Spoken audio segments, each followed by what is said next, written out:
전능하사 천지를 만드신 하나님 아버지를 내가 믿사오며 그 외아들 우리 주 예수 그리스도를 믿사오니 이는 성령으로 잉태하사 동정녀 마리아에게 나시고 본디오 빌라도에게 고난을 받으사 십자가에 못 박혀 죽으시고 장사한 지 사흘 만에 죽은 자 가운데서 다시 살아나시며 하늘에 오르사 전능하신 하나님 우편에 앉아 계시다가 저리로서 산자와 죽은 자를 심판하러 오시리라. 성령을 믿사오며 거룩한 공회와 성도가 서로 교통하는 것과 죄를 사하여 주시는 것과 다시 사는 것과 영원히 사는 것을 믿사옵나이다. 아멘. 찬송가 380장입니다. 찬송가 380장 함께 찬양하겠습니다. 나의 생명 되신 주. 나의 생명 되신 주, 주님 앞에 나아갑니다. 주의 흘린 보혈로 정케하사 받아주소서. 날마다 주를 찬송하겠네. 주의 사랑 줄로서 나를 굳게 잡아 매소서. 괴로운 세상 지낼 때 나를 인도하여 주소서. 주를 믿고 나가며 나의 길을 잃지 않겠네. 날마다 주를 찬송하겠네. 주의 사랑 줄로서 나를 굳게 잡아 매소서. 세상 살아갈 때에 주를 더욱 사랑합니다. 밝고 빛난 천국에 나의 영혼 들어가겠네. 날마다 주를 찬양하겠네. 주의 사랑 줄로서 나를 굳게 잡아 매소서. 아멘. 오늘 함께 살펴볼 하나님의 말씀 구약성경 출애굽기입니다. 출애굽기 25장 23절부터 30절 말씀 교독하시도록 하겠습니다.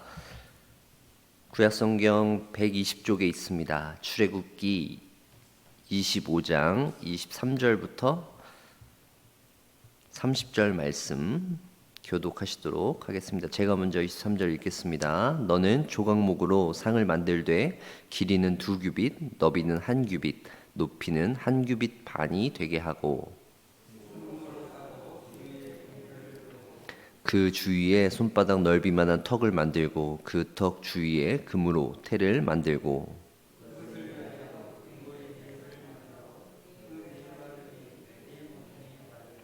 턱 곁에 붙이라. 이는 상을 맬 채를 꿰을 곳이며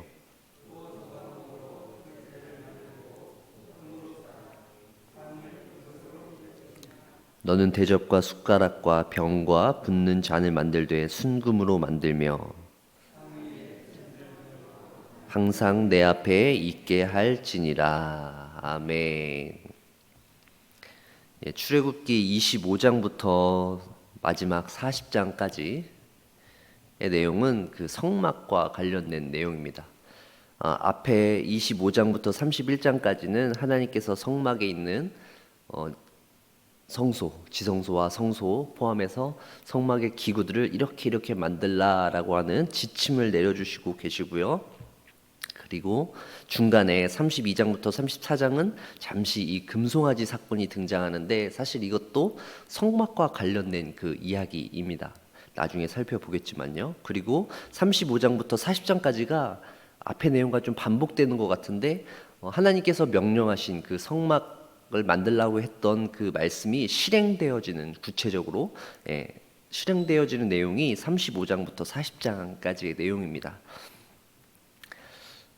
그래서 앞의 내용과 뒤의 내용이 사실 많이 겹쳐서 저희가 본문 묵상할 때도 반복될 수는 있겠지만 왜 성경에 별 차이 없는 것과 같은 이런 내용을 동일하게 반복하고 있는 것일까? 별 차이 없어요.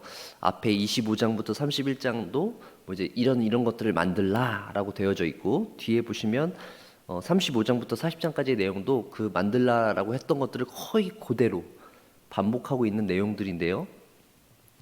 굳이 왜 이렇게 했을까라고 하는 생각이 들게 됩니다.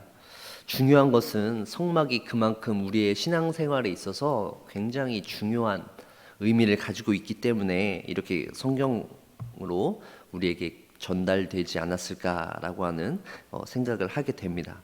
초대교회 성도들 역시 마찬가지였어요. 성막의 그 색깔, 성막 이렇게 덮고 있는 천의 뭐 색깔부터 시작해서 이 성경 안에 나타난 이 성막의 의미들, 그 기구들이 가지고 있는 그 여러 가지 세미한 모습들을 살펴보면서 거기에 아주 풍부한 해석들을 했어요. 그리고 그 안에 나타난 여러 가지 의미들을 살펴보았습니다.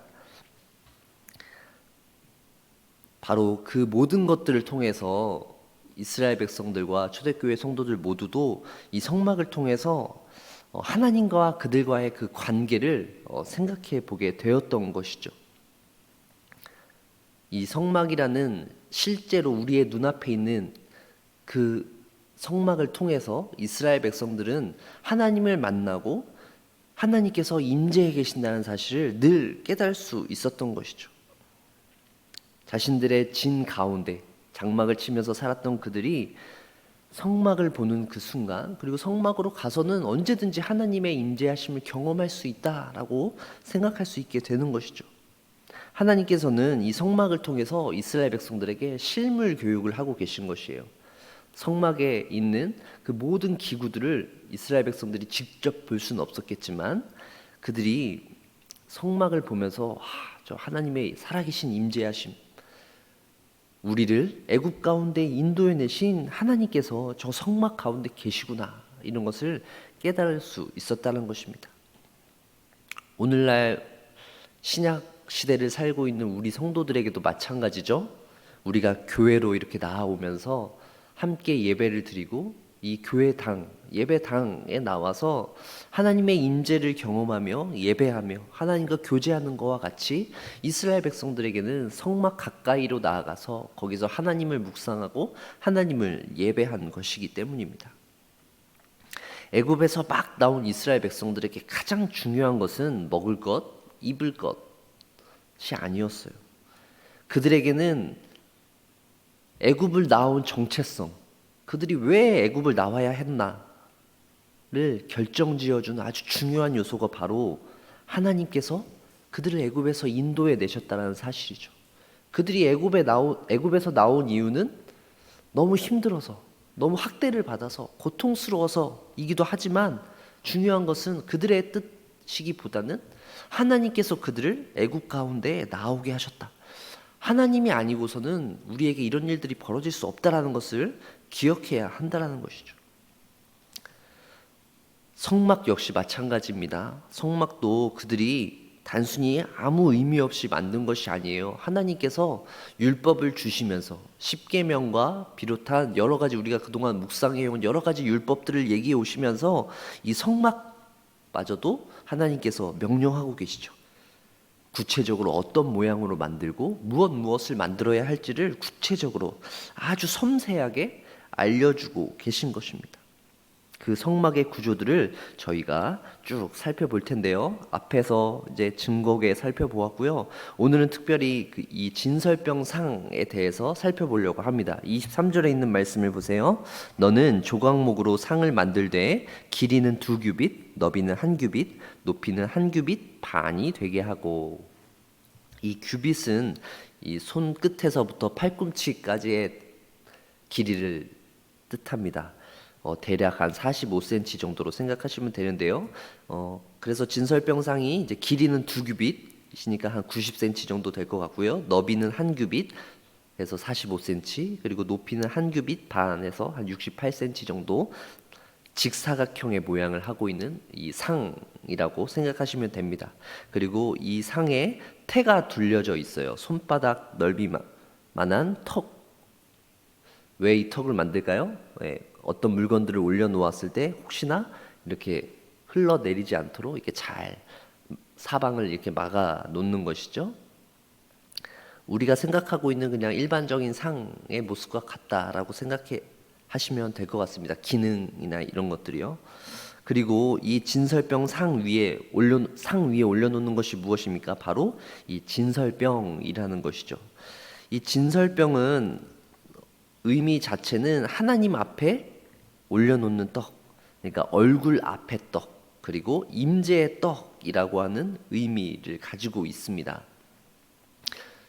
성막이라는 곳이 어떤 곳이에요? 하나님께서 임재에 계신 곳, 하나님께서 계신 곳이라고 생각했기 때문에 그 하나님 앞에 이스라엘 백성들이 그 하나님 앞에 감사함의 의미로 이 진설병이라고 하는 것을 올려놓는 것이죠. 이 진설병은 무교병이고요. 12지파를 상징해서 12개의 떡을 12덩어리를 이렇게 올려놓았습니다. 6덩어리, 6덩어리 이렇게 해가지고요. 그리고 이 진설병은 아무나 먹을 수 없었어요. 제사장만 먹을 수 있었고, 안식일 전날 저녁에 세팅을 딱 해놓고 그 다음 안식일까지 그렇게 놓는 것입니다. 나중에 다윗과 그를 따르는 사람들이 이 진설병을 먹는 일이 사무엘상에 기록되어져 있긴 하지만 중요한 것은 원칙은 제사장들만 먹게 되어져 있는 것입니다.